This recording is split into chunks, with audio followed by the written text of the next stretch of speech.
हरे कृष्णा। महाप्रभु का बहुत बहुत धन्यवाद जिन्होंने हमें एक दिन और दिया अपनी सेवा करने के लिए।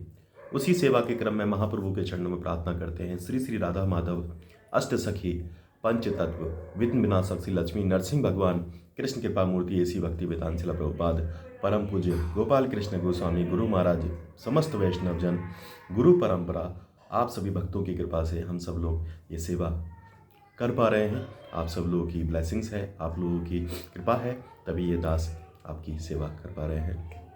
उसी क्रम में हम सब लोग भगवत गीता पर हमारे जो चर्चा चल रही है विभिन्न विभिन्न टॉपिक पर, तो उसमें हम सब लोगों को निरंतर उसको श्रवण करना चाहिए, तभी हम भक्ति में पथ पर आगे बढ़ सकते हैं। तो अपने जीवन में हम लोग भगवत गीता में जरूर पढ़ें और उसका श्रवण जरूर करें। जो भी चीज़ समझ में नहीं आ रही है, जो भी प्रश्न है, जो भी जिज्ञासा है, आप मेरे दिए हुए व्हाट्सएप नंबर पर आप भेजने का प्रयास करें।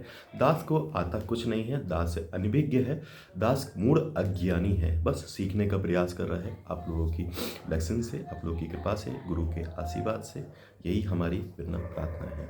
तो आज की हमारी जो चर्चा है, वो चर्चा में हमारा जो टॉपिक है, भगवान तक पहुंचने की हमें क्या आवश्यकता है और क्यों आवश्यकता है, उस पर हम लोग चर्चा करेंगे। जैसे कि देख रहे हैं आधुनिक समय में हम देखते हैं कि एक सॉफ्टवेयर कंपनी ने युवा 14 से 15 घंटे की अधिक काम में लगे रहते हैं और शेष समय रेस्टोरेंट में, क्लब में समय बिता देते हैं। बद्धजीव अपना समय टेलीविज़न देखना, मोबाइल्स में समय व्यतीत करना, इसके बाद अखबार पढ़ना, न्यूज़पेपर में पत्ते खेलना इत्यादि निरर्थक बातें करना, अनावश्यक सामाजिक राजनीतिक विषयों पर चर्चा करने में बिताते हैं।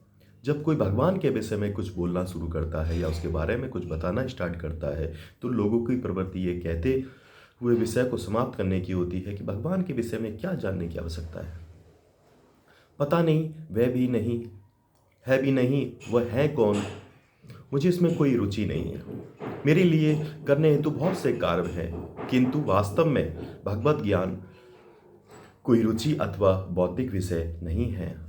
यह प्रत्येक विवेकशील मनुष्य की एक परम आवश्यकता है।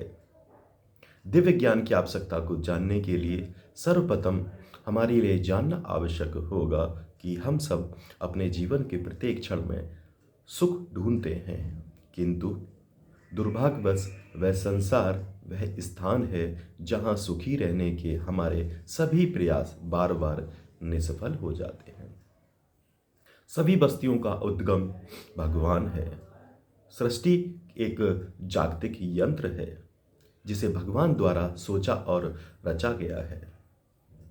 वही जानते हैं कि इसको रचने का प्रयोजन क्या है, उन्होंने हम सभी को यहाँ क्यों रखा है, वे हमसे किस कार्य को करवाना चाहते हैं और किस कार्य से बचाना चाहते हैं, और हमें यह बताने के लिए उससे बेहतर और कोई है ही नहीं कि हम जीवित क्यों हैं और इस संसार में हम दुख क्यों भोग रहे हैं। हमें इस संसार के कष्टों से मुक्त कराने और चिर आनंद के जगत के उस पार ले जाने की कुंजी क्या है, उन्हीं के पास है ये कुंजी की चाबी।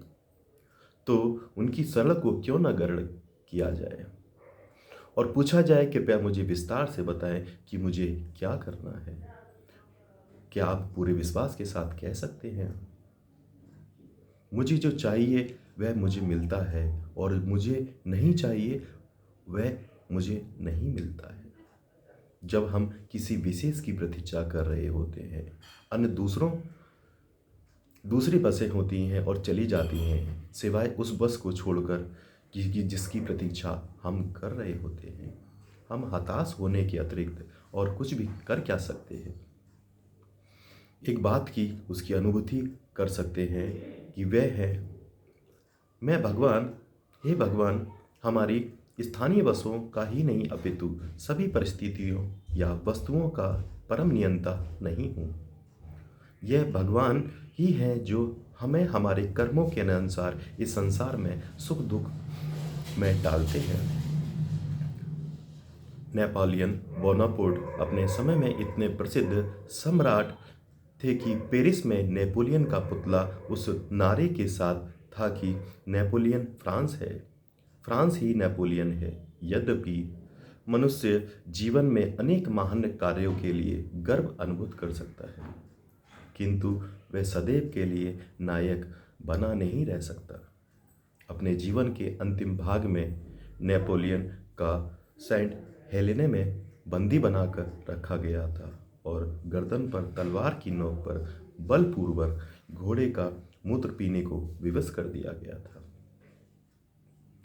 किंग रिप्सन ने सुंदर मैन नामक एक चलचित्र में सुपरमैन की भूमिका निभाई थी। इस चलचित्र में उसने इतने चमत्कारी व विस्मयकारी साहसिक कार्य किए कि लोग उसे भगवान के रूप में पूजने के लिए विवश हो गए। सन 1995 में उसके साथ एक ऐसा हादसा हुआ कि वह घोड़े से गिरने में दुर्घटनाग्रस्त हो गया और पंगु ग्रीवा के कारण वह जीवन भर के लिए अपाहिज हो गया। अतएव सुपरमैन बनने के स्वयं के बारे में सपने देखना अच्छा प्रतीत हो सकता है, किंतु सच तो यह है कि संसार में हम अटलांटिक महासागर में एक निम्न सहाय चींटी के समान हैं। एक बहुत धनाढ़ व्यक्ति का इकलौता पुत्र कबायली संस्कृति पर शोध करने हेतु एक द्वीप पर गया और उसने वहां नर पक्षियों ने खा लिया। महानायकों से भरी एक नाव उसके पीछे पीछे आ रही थी, परंतु वह बहुत देर से पहुंची। वह दुखपूर्ण समाचार की सुनकर उचित होकर फेलर ने कहा, आज से लेकर मृत्यु तक मुझे कोई शांति नहीं मिलेगी। मोहम्मद अली विश्व का प्रसिद्ध एक भारी भरकम मुक्केबाजी का दिग्गज था, जो वास्तव में अपराजित था, ने स्वयं को महानतम घोषित किया। बाद में जब उसे लकवे का रोग हो गया तो उसके हाथ अक्षम हो गए।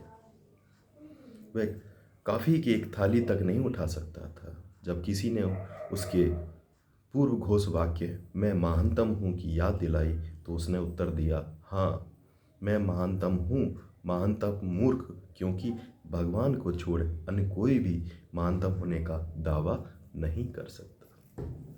ऐसी महान विभूतियों का भी समस्याओं का सामना क्यों करना पड़ता है कि भगवान सभी जीवनों का मूल है, और यदि हम उसे जान लेते हैं तो हम जीवन की इन सभी समस्याओं का स्थायी समाधान ढूंढ सकते हैं। केवल मानव जीवन में ही इसे जिज्ञासा करने के लिए बुद्धि प्रदान की गई है।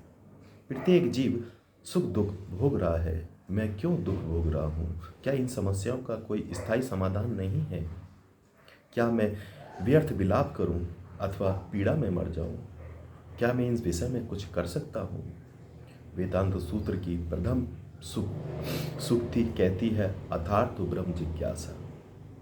जब उन्हें मानव देह प्राप्त हुई है तो तुम्हें परम सत्य के विषय में जरूर जिज्ञासा करनी चाहिए। उसके बारे में हमें भी जरूर ढूंढना चाहिए कि हमें असली सुख क्या है। कोई भी चीज़ आपको स्थायी नहीं, अस्थायी है, जो लंबे समय तक यानी कि आपको वो सुख प्रदान नहीं कर सकती। तो उसी के लिए हमें हमारे मन में जिज्ञासा जरूर होनी चाहिए कि स्थायी सुख क्या है।